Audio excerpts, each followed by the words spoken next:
What's up, everyone? My name is Chalkers101, and today we're back with some more Pica action. You haven't uploaded anything, I know. Shut up. Somehow, we all don't know how I managed to make the playoffs. Well, we do know how, because I didn't actually make it to playoffs because I played ass this year, this season does. And what basically happened is that someone dropped out, and I was next in order, so I basically got to go playoffs, which meant I got the wild card, and then I had to play the second of my conference, which was Gargleflop. Gargleflop got surpassed by Robotnik, I think, in the last 2 weeks somewhere, while he was, well, he was in like at week 7 or 8 or something already, so all credits to this guy. His team, highlighted on the screen right now, is Mega Houndoom, Crobat, Helios, Zapdos, Bastiodons, Seismitoad, Alamomola, Dragonite, Hoopa, Uma, Feraligatr, and Kyurem.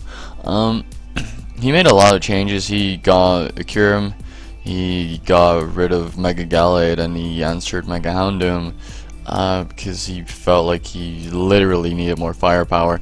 Well, yeah, literally need more firepower. He still has a good. Crobat is good in this format. I like Seismitoad as a 40-point pick. Seismitoad has Bastiodon has been doing all right for him. Alamola, as he says it, Alamola. The fish, the Mega Love Disc, does well for him. We allowed Hoopa Unbound. That's banned next season because I'm not even in this league next season, just to clarify that, Bob. I'm going to the GPC. Reason why I went there is to meet more people, meet new faces, but they don't actually do calls, they just do chats, and I don't like that. Throwing things out there. And then there's Gator, which is the ever so threatening Dragonon's potentially Swords Down set, which can sweep entire teams if you let it set up too much. Perhaps Lombardi, perhaps Life Orb. It's just a dangerous mall in general. And this thing kind of shuts down my Manaphy. So, preparing for this team, right? I started building, and I noticed, you know what? He has nothing that outspeeds Mega Arrow. So I EV'd it so I could max speed Mega Houndoom. Because I figured that would probably be a thing. I could EV it to outspeed Scarf Hoopa, or just Scarf base 80, which is well, same as +1 Dragonite. I could run Ice Fang and then +1 Dragonite. As soon as I get up rocks, then I'd probably be killing it, because E-Speed won't kill me. Oh, damn it. That could have been great. But I decided not to. I just decided to outspeed max speed Houndoom, and that's what I did. That's what I went with. That's why I only have 112 speed EVs going on right here, and the rest of them are just an HP. So I maximize bulk, and I maximize my attack, which with Adamant Edgequake basically hit his entire team, and he had a couple of switch-ins to my Mega Aerodactyl. Main one being either Seismitoad, which shut it down completely last time. I have no idea why I didn't throw Toxic on it last time, because it probably would have made my life a lot easier. Then there's the other option that you can go into on this is Alamomola, which also doesn't appreciate Toxic. He doesn't really have a Cleric. Does he have a Cleric? He doesn't have a Cleric, so that's what I went with. And so that's my Mega Arrow set. Then we have Assault Vest, Max Defense, Among Us, basically to, well, this can live a hit from Max Attack, the Adamant Crobat. I discovered that firsthand, just throwing it out there. And then we have HP Ice for Dragonite. We have Foul Play for incoming Hoopa switches, because Hoopa is, he likes to run AV Hoopa. He did that in a live session once, and I figured, you know what, he might actually bring that against my team. Now we have Tail Glow 3 attacks Manaphy with a Wakamberry, because I figure, you know what, Helios is probably not a bad call to throw in on this, and then just Volt Switch or T-Bolt. If I can live a hit with a Wakamberry, then that's just going to be phenomenal. This is enough speed to outspeed max speed Hoopa, while maximizing your special attack. This is Hariyama. Hariyama is kind of my check to Kyurem, because nothing on my entire team wants to take on Kyurem. This is not AV, this is just some SPDEF investment. and the speed allows it to outspeed Alamomola, non-speed Alamomola, and I can Toxic that. I just slap Toxic on everything to cripple his Alamomola, because otherwise I can't kill that thing. I just can't, apart from with maybe this guy, which is Agility, Pitaya Berry, Empoleon. Enough speed to outspeed, what was that, like Scarf Hoopa? I think this is enough speed outspeed Scarf. I have no idea. I made this team a couple of days ago, but I think that's it. While also having some bulk, which allowed me to live a +1 crunch from Gator, and then bring me to Pitaya Berry range, and then just get to +1 special attack, because that's what Pitaya Berry does. Raises holder special attack at one stage when at 1/4 max HP or less, single use. And then we can tag him up with the Ground Snarl, do lots and lots of damage, and then where Entei can probably kill with a Banded Extreme Speed. So my Entei set, I just threw out Volcarona because I didn't like the quad Stealth Rock weakness. I didn't like that I was forced to bring a spinner with that every single time, or a Defogger, which was my Empoleon.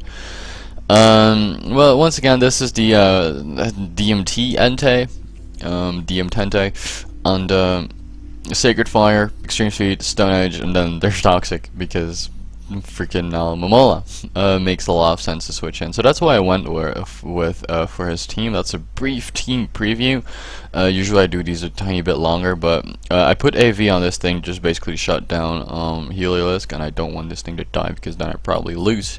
Straight up to Heliolisk and Zapdos actually, so that's definitely not something we want. But we're just gonna go into the match, and this is the team preview. So he brought Crobat, he brought Heliolisk, he brought Zapdos, two things I'm really scared of. Kyurem, the only thing I have for Kyurem is kinda Hariyama, and Manaphy can probably take a hit, but doesn't necessarily like taking one of those. Then he obviously brought the Alamomola, because that was the one obvious thing that he would bring, because I have a lot of physical attackers, and he just stops them. He just straight up stops them. And then he went with Hoopa because Hoopa just kills something, but I EV'd my Entei to outspeed Hoopa, outspeed Manaphy to outspeed Hoopa. I have this thing that outspeeds Hoopa, this thing is freaking Pitaya Berry, Agility, so that could outspeed it, and then there's Among Us and Hariyama, which just can't outspeed it unless I make Hariyama a Joy Scarf, which is a dumbass idea, I'll give you that much. So let's just jump right into this battle. I lead with Entei as he loses Heliolisk, and I figure, you know what, let's just Toxic first turn, because he's gonna Volt Switch into Alamomola, but he actually predicts my Choice Scarf. He expected my Choice Scarf, which made a lot of sense, because it would outspeed it would outspeed this, because this is usually Adamant, still hit hard, outspeed Scarf Hoopa. I'd outspeed a lot of things, I just basically burned them, but I'm banded, so I went for Toxic. So there we go. And now I go into Among Us because that's my safe switch into Alamomola. This Alamomola turns out to have Waterfall and Scald. His reasoning behind that was because everything that can take Scald doesn't really appreciate a Waterfall. No idea what he means by that, but apparently it's so. I probably run Calyx, but thing being is he switched into on my Among Us. I predict that, go into Aerodactyl, and here we are. I just click Stone Edge right here as he switches in the Alamomola. That does a solid 33%, which is alright. His Alamomola is actually max HP, max defense, so that still is a respectable amount considering that this is an Alamomola. So I switch out into Among Us because that can easily take that thing on. He passes a Wish, and I'm kind of predicting him to pass that into Hoopa, so I go for Foul Play. But he didn't necessarily see that one coming. He just wanted his Among Us to be at a high amount of HP, because as soon as he switches out right now, he's just basically back at full because down Regenerator. I go for Sludge Bomb right here, and here I figure, you know what? Out of all things, I have a safe switch in Arrow, I have a safe switch in Empoleon, I've options against this Crobat. He's gonna U-turn, he's not going to Brave Bird, so I stay in predicting U-turn, and I just click Sludge Bomb again to try and snag a Toxic on something. But he goes for Brave Bird. You know, that is a shitload to me, that is a shitload to him. And now I just go into my Empoleon because I can easily take on this Crobat. He overpredicts right here. He predicted my Stealth Rocks and goes for Taunt. But I just clicked Ice Beam right here, and since I'm like, very heavily invested in Special Attack, that's just going to clean take that thing out. In comes Healer, that's kind of like fuck that thing. So I go into Among Us, which doesn't like taking on this thing anymore. But here he crits me. And actually, that actually brings me in range of a Hyper Voice. I predict a Hyper Voice because he's kind of forced to go for it. T-Bolt won't kill me. So I go into Mega Aerodactyl. And here at this point, I just make the safe play and go for Earthquake. I could try and risk Stone Edge. I could try and risk a Fancy Double, but I didn't feel any of those. I just felt like, okay, now it's time to make a safe play. Because I am not too worried about this LMML in general. In comes Helios again on my Empoleon. I just Ice Beam because I predicted a switch into Zapdos, maybe. Who was punished into Zapdos? Him predicting a Grass Knot. But I just go back in Among Us. He Hyper Voice, and I'm just going to try and get damage off on his thing, and I just go for a Sludge Bomb. Basically, once again, I have to go into something that can take it. He's gonna go T-Bolt right now. I figured as much because nothing on my team wants to take that. Among Us dies with that amount of HP, so he's gonna go T-Bolt. I just go into Entei, and here I'm forced to because I can take at least one hit. And here I figure, you know what, you're definitely choice banded with Toxic. So I was forced Extreme Speed, so that's what I did. And in comes Alomomola again, and here I go into my Empoleon, try and do some offensive pressure, but he doubles out into Cure, predicting my Among Us. So decent play on my part. He was worried about the Flash Cannon, but I don't actually back to Flash Cannon. I just double out into Hariyama because that kind of is my answer to, well, Thick Fat Hariyama is my answer to Cure. But he goes for T-Ball, I go for Toxic because this Hariyama is also carrying Toxic to wear down these damn walls. And now I go for Ice Punch and I end up critting this thing. Which matters at least a tiny bit because this allows me to just go for Bullet Punch right here and take it out. But if I would have gone for Ice Punch instead of Toxic on the first turn, then it would have been a 2-hit KO regardless. Judging by that damage and judging by his spread in general. But he goes in Alomomola, he just goes for Waterfall, and I figure, you know what, I don't really care. I'm just gonna stay and fire off a Sludge Bomb once again, or do I pull a double this time? I do pull a double this time around into my Empoleon once again. This time he decides to stay in and go for Earth Power, and I just say, you know what, I'm just gonna Ice Beam once again. As he does activate my Tie Berry, I didn't go for the agility revealing my full set, but that wouldn't matter because then it would have been the same amount of HP. So that's great. In comes Arrow. Arrow's basically gonna get killed. Oh, I mean, he could switch an Alomomola, but I could predict that and double into Among Us. He didn't want to risk that, and he didn't want to risk me setting up a Home Claws right there, because with a Toxic Alomomola and him getting no Skull Burns this entire game, that would not have been a great story. So gonna Among Us because that basically beats this thing. And here, do I predict a double or not? No, I'm just gonna go Sludge Bomb right here because I tried to get out of Toxic on something. I'm in the lead anyway, so there's no need to make unnecessary plays. I just sack Hariyama right here, basically scanning what kind of Hoopa this is, but he does reveal Life Orb. That means that Entei is faster. So going to Entei. Entei is basically able just to fire off a Sacred Fire right here. That's Banded Sacred Fire. That's a crit actually. Alomomola eating that up, and here we go. So I just go for another Sacred Fire because I can live any one hit, and he's gonna Scald, and I live at 5, but he has no options to set up hazards anymore. So I basically figure, you know what, this thing can still be useful with Banded Extreme Speed for Hoopa and Helios delayed game. So I'm just gonna go out into my Among Us again, and here Toxic damage.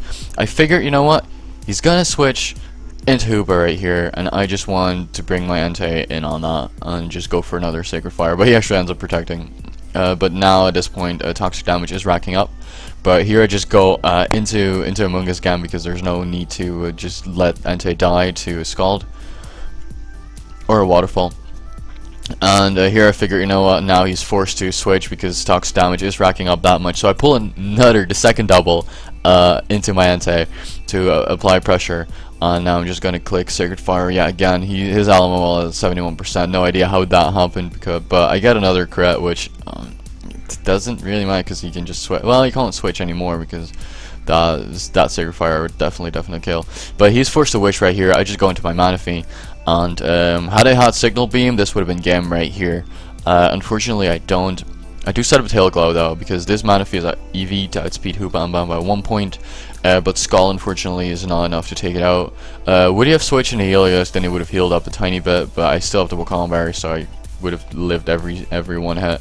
But now I just click Energy Ball, get a kill. So at this point he lost his Hoopa to this, and that means that Mungus basically wins because it shuts down Helios, shuts down Among Us, and I can just spam Giga Drain and win this battle. So that's exactly what's going to happen. He gets a crit on the Wakanda Berry. I mean, it doesn't even matter because that would have done at least 23% right there, so it doesn't even matter in the slightest. But here I just bring in Among Us, and that's basically a good game. I can just keep clicking Giga Drain, and his Alamamol is the last thing that's alive, and I can just basically stall out turns. Even if he would snag a burn, which he does actually eventually did snag a burn. But then I could just bring in Entei, Saka, get 33% back on my Among Us, and that would be over regardless.